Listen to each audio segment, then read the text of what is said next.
Hi guys, welcome to our channel. In today's video, I'll be teaching you how to set up a fingerprint on an Android phone.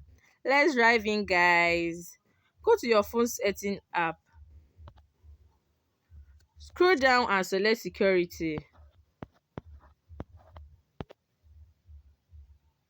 Select fingerprint or fingerprint scanner. Tap add fingerprint or register finger. Kindly note your password will be asked.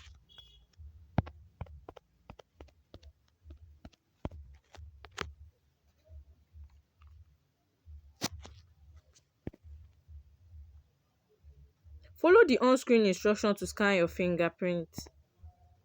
Place your finger on the fingerprint sensor. Lift your finger and repeat the process several times.